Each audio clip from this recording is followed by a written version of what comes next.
First, nandito tayo sa male reproductive system. And the bladder comes the male reproductive. The bladder is just above and behind the pubic bone. When empty, the bladder is about the size and shape of a pear. Urine is made, the kidneys and travels down to tubes, and called ureteres to the bladder. Post. The pubic symphysis. The pubic symphysis is a secondary cartilaginous joint, a joint made of hyaline cartilage and fibrocartilage located between the left and the right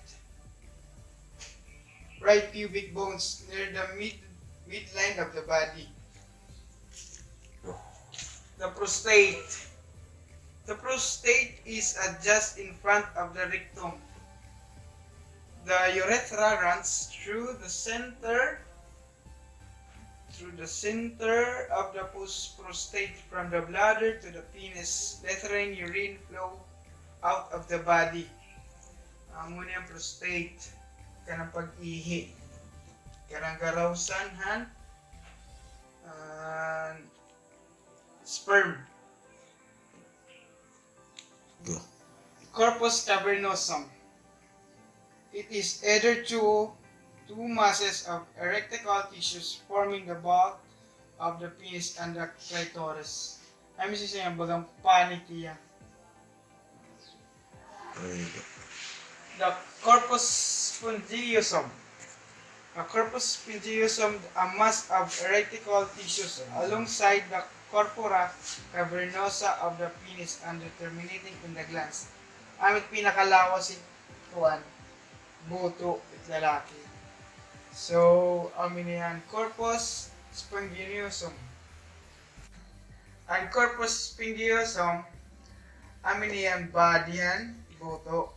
Once na blood man niya, once na kumusog din niya, mas damot blood na na-circulate iya. Tapos, ang urethra.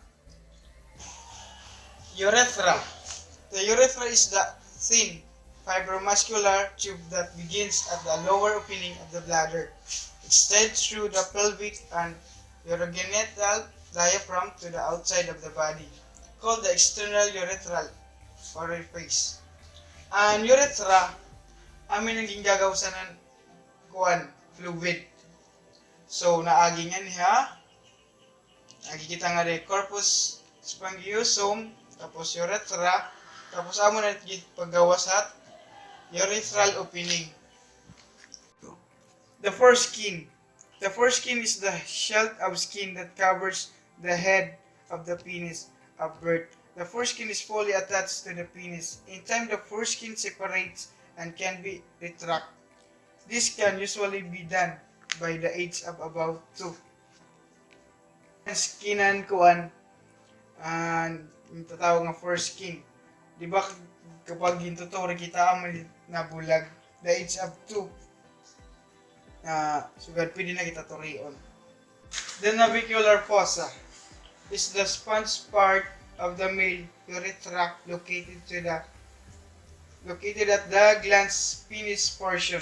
It is essentially the part right before the external urethral orifice. Amen, urethra. Urethral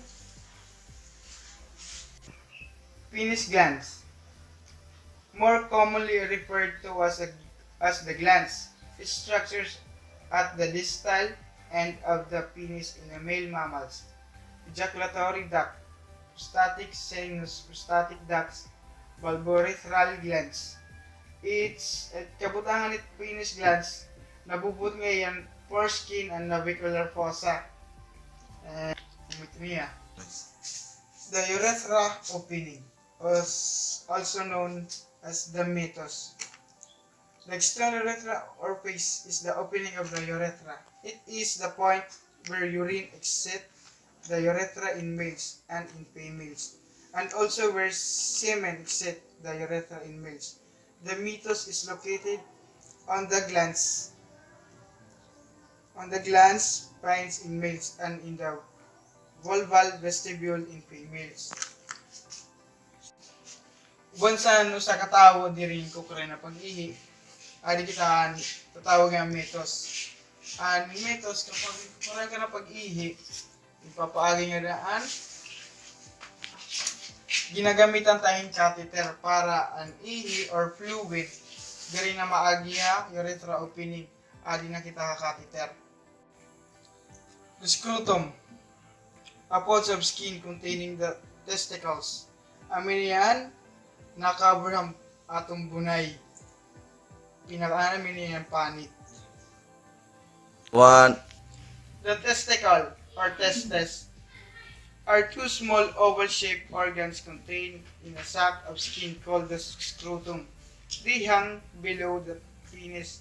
The testicles are sometimes called the testes. They are the main organs of the male reproductive system. From the puberty, the collecting tubules inside the testicles produce sperm. Amin nagpo-produce yung sperm. So, aditon maagyan sperm. Tapos, ma-release na yung Cowper's gland. Tapos, makadinaya corpus sphygmosum. Tapos, makadinaya urethra. Tapos, adinaya urethral opening or the meatus. So, testicle testis. Amin niya nagre-release in sperm. So, para makabuo kita yung bata, adi kita makikita vas deferens, tapos cycliatica diha, ejaculatory duct, tapos makadikita Cowper's gland. So, adi na kita diha urethra. Pag urethra, adi na yung marilisan sperm. The epididymis. Tapos, ang epididymis is a long coiled tube that stores sperm. Transport it from the testis. It appears as a curved structure on the posterior back margin of each testis. Amin yan na-cover na dahan aton testicle or testis. Amin yan nakapot. Amin diya pinanagian na naton sperm. The ductus deferens, also known as the vas deferens.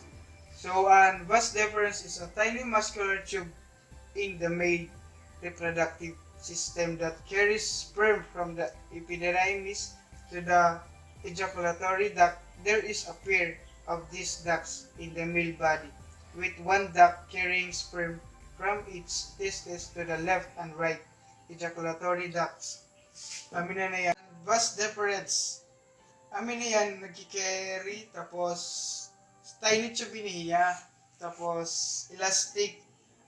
Tika nga testes nga sperm, makadiha epididymis, tapos makadiha vas deferens, tapos makama-cycle yung ejaculatory duct, tapos makadina po urethra. Tapos, pag-release na niya, din na urethral opening.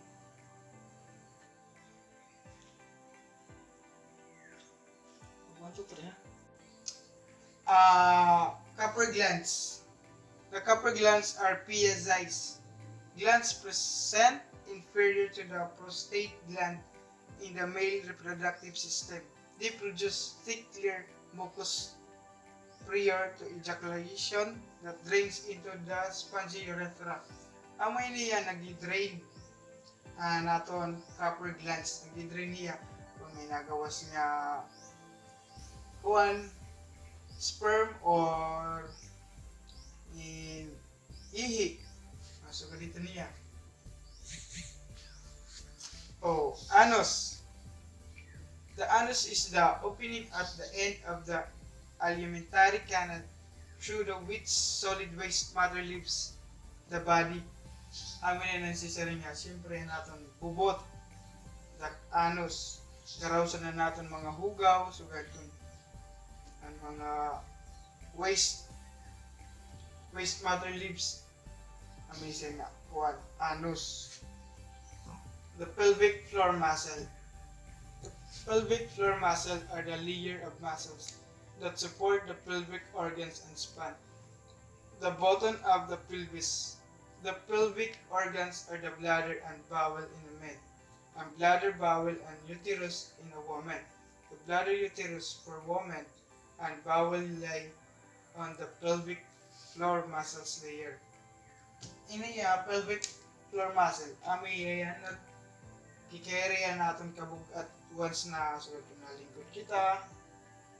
Tapos kumada kita ging ton. The rectum is a chamber that begins at the end of the large intestine, immediately flowing the sigmoid colon and ends at the anus. See also overview of the anus and rectum. Ordinarily, the rectum is empty because stool is stored in a higher the descending colon. And rectum, amin niyan pinaka kumbaga tawag ko na hose garawsanan baya ano na natin stall. Tapos once nga wala pa nga da stall nga naka-stock harito na ira upper level na naton in large intestine. Ejaculatory duct. The ejaculatory duct are paired structures in a male anatomy. Each ejaculatory duct is formed by the union of the vas deferens with the duct of the seminal vesicle. They pass through the prostate and open into the urethra at the seminal calculus. So, ang ejaculatory duct, so duduha iya. Meron si sabi nga, ejaculatory duct formed by union of the vas deferens with the duct of the seminal vessel. Tapos, amin na yung chloroquine, release na natin sperm, pinaagian, and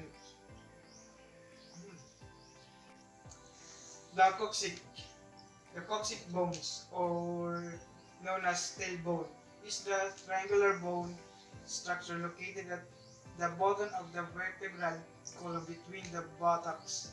It composed of 3 or 5 bony segments held in place by joints and ligaments. Amin yan, coccyx bones. May yan si sir nga kukumpose yahin 2, 3 or 5 na coccyx bones. The seminal vesicle. Vesicular glands or seminal glands are pair of simple tubular glands posterior to the urinary bladder of some male mammals. Seminal vesicles are located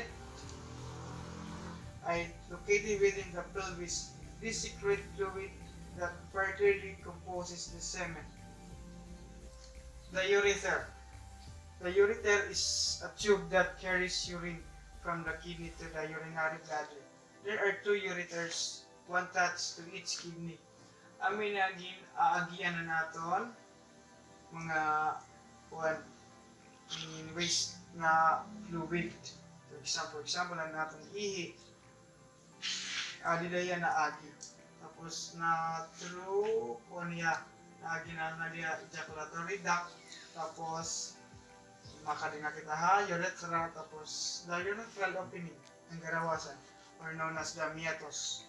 Sacral region, or known as the sacrum bone, is at the bottom of the spine and lies between the fifth segment of the lumbar spine and the coccyx, or known as the tailbone. The sacrum is a triangular shaped bone and consists of 5 segments that are fused together. Kumbaga natin sacrum, ano yung nakakuha niya, hip bone, sacral region.